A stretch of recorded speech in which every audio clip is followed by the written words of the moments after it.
কাতার সরকার কাতারের একটা বদনাম। ওরা কিন্তু খারাপ না, ওরা কিন্তু বলে নাই যে তোরা এইভাবে ভিসাই কর। ও আপনার লাইসেন্সের উপরে আপনারা ভিসা দিছে। এখন আপনি এই ভিসাটা ধরেন ভাই, আপনার হাতে একটা ছুরি আছে, এখন এটা আপনি কোন কাজে ব্যবহার করবেন? আসসালামু আলাইকুম। ওয়ালাইকুম সালাম ভাই। কেমন আছেন আপনি? আলহামদুলিল্লাহ, আপনি কেমন আছেন? জি আলহামদুলিল্লাহ ভালো আছি। নামটা বলবেন আপনার? নাম মোহাম্মদ আতিকুর রহমান। আতিকুর রহমান। কোন জায়গা থেকে আসছেন? ঢাকা, দক্ষিণ কেরানীগঞ্জ। আর কোন দেশে যাচ্ছেন আপনি? কাতারে যাচ্ছি। কাতারে যাচ্ছেন। কাতারে কি প্রথমবার যাচ্ছেন না আরো? না, আমি 2017 সালে থেকে শুরু আমার কাতারে। 2017 সাল থেকে? হ্যাঁ। ভেরি গুড, অনেক দিন থেকে গেছে। হ্যাঁ, হ্যাঁ। তো কতবার দেশে আসছেন? এবার দিয়ে 3বার। এবার নিয়ে 3বার আসছেন? হ্যাঁ। কত দিনের ছুটিতে? এবার 1 মাস 12 দিনের, মানে 1.5 মাসের ছুটি। এত কম কেন? কম বলতে আসলে ওখানে আমার একটা বিজনেস আছে, তো এই জন্য আর কি এই যত কম সময় এখানে তাই প্রতি বছরই আসি আমি। আচ্ছা, যখন 17 সালে যান আপনি ভাই, হ্যাঁ। যখন 17 সালে যান তখন কি কোনো আত্মীয় স্বজন মারফতে গেছেন না কোনো দালালের মারফত? না, আত্মীয় স্বজনের মারফতে গেছি, কোনো ব্রোকারের মাধ্যমে না। Very good. খরচাটা বলবেন, কেমন খরচাটা বলছিল তখন? ওই সময় আনুমানিক আপনার 4 লাখ প্লাস ছিল। 4 লাখ পড়তেছে।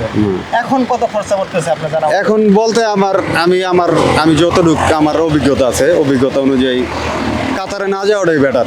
যদি আপনার পারফেক্ট জব না থাকে, পারফেক্ট জব আপনি ফ্রিতে গেলেও মরবেন, এটা আমার বক্তব্য। বক্তব্য। হ্যাঁ। হ্যাঁ, আমরা অনেকে দেখতেছি কারণ ওই যে অনেকে বলে আপনার ফ্রি ভিসা বলতে কোনো ভিসা নেই ওখানে।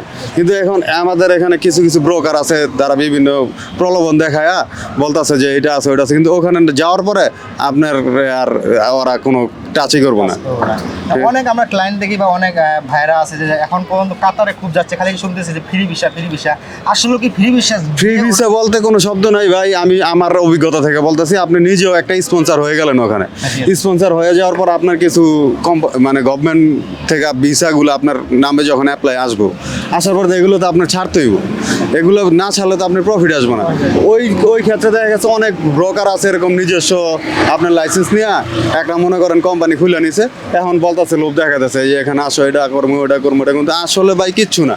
তাহলে বর্তমান আপনার কথা বুঝে বোঝা যাচ্ছে বর্তমান কাতারে যারা ফ্রি ভিসা হ্যাঁ, যাচ্ছে, এতে করে আরো কি হয় জানেন, কাতার সরকার কাতারের একটা বদনাম।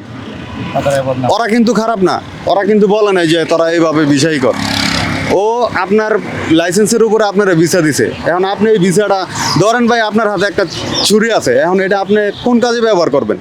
ছুরি দিয়ে আপনি ফলো করতে পারেন, মানুষের জবা করতে পারেন, এটা আপনার বিষয়।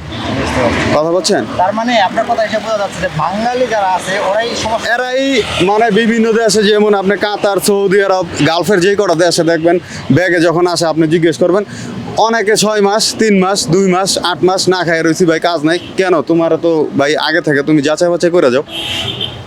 কথাটা বলছেন? আর সবচেয়ে বেশি আমরা প্রতারিত হই আমাদের আপনজনের থেকে। বাইরে আমরা যারা প্রতারিত হই সবচেয়ে বেশি আমাদের আপনজনের থেকে। এখন আপনার মতে বলবেন দর্শকদেরকে যে আপনার মতে বর্তমান কাতারে যাওয়া ঠিক হবে কিনা বা ফ্রি ভিসা? না, বর্তমানে কাতারে না, আপনার চোজ, আপনার ইচ্ছা, এটা আপনার বিবেক দিয়ে খাটাই দেব। আপনি ভালো স্পন্সরের মাধ্যমে যান, ভালো এজেন্টের মাধ্যমে যান, কোম্পানি দেখেন, বিষয়টা যাচাই বাছাই করেন। ইভেন আপনার ওখানে পরিচিত কেউ যদি থাকে, আপনি তাদের সাথে আলাপ আলোচনা করে গেলে আপনি প্রতারিত হইবেন না। কথাটা বলছেন? অনেকে আছে ভাই পরিচিত কেউ নাই, শুধু ব্রোকার। আমি ঢাকা, আমার ব্রোকার নোয়াখালী, আমার ব্রোকার বরিশাল, এর সাথে আমার ফোনে কন্ট্যাক্ট।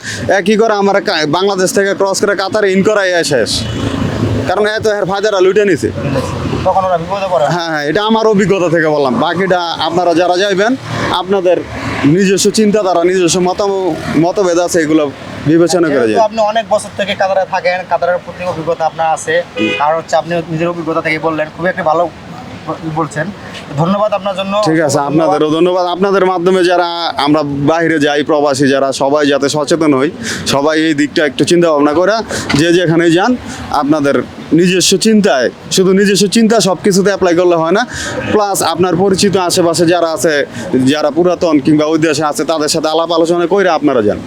এটা আমার তরফ থেকে আপনাদের একটা উপদেশ। ধন্যবাদ। ঠিক আছে, ঠিক আছে, আপনারও ঠিক আছে।